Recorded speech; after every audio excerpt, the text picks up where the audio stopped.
I became a mom when I was 16. People usually say, you made a mistake. My daughter is not the mistake. We had a plan.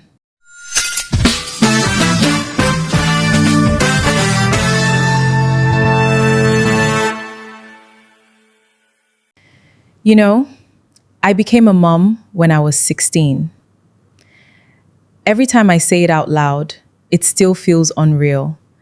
At 16, you're supposed to be worrying about O-levels, choosing a university, arguing with your friends over the smallest things, not antenatal appointments, not nappies, not trying to figure out how you're going to raise another human being. People usually say, you made a mistake. Before I go any further, let me be very clear. My daughter is not the mistake. She is the greatest blessing God has ever given me. She's the best thing that came out of one of the most difficult seasons of my life.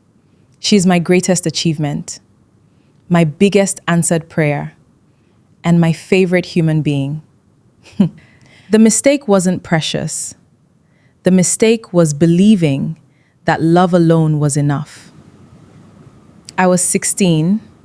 I was in love. Real teenage butterflies in your stomach, kind of love.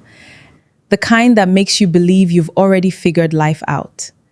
We had a plan. Finish secondary school, go to university together, graduate, start working, get married, build our little family. In my head, it was that simple.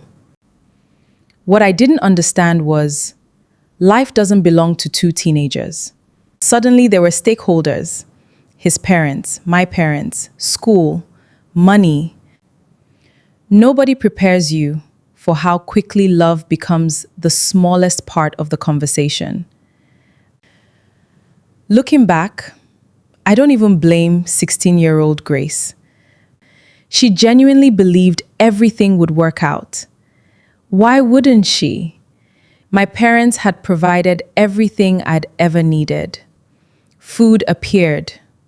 School fees were paid. The lights came on. There was always a roof over my head. I had never truly understood what it took to build a life. I thought love was enough. I didn't know that building a future requires so much more. Maturity, sacrifice, timing, and sometimes life has completely different plans. So when people say, Grace made a mistake, maybe they're right. I made a mistake. But that mistake didn't define my life. What defined my life was what I chose to do after it. Now, if you're wondering what actually happened after all of that, that's exactly why I created the Decisions series on Tannè Studios. Decisions follows the rest of my story. The difficult conversations, the lessons, the mistakes, and the victories that shaped who I became.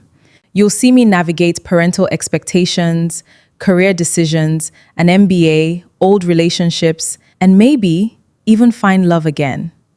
You'll also meet my daughter and watch me figure out how to raise a confident, hardworking young girl who still gets to enjoy being a child. Hopefully, a little differently from how I grew up. And Grace's Corner is where we keep talking. Every week we'll talk about life, relationships, parenting, work, and everyone's having, but not always asking out loud. And sometimes you'll asking out loud. So if you'd like to continue this journey, I've linked Decisions in the description and pinned it in the comments. Watch it, then come back and let me know what you think. If you enjoyed this conversation, subscribe to Tannè Studios, like this video, and leave a comment. And if you'd like even more follow us on Instagram and TikTok. I'll see you next week.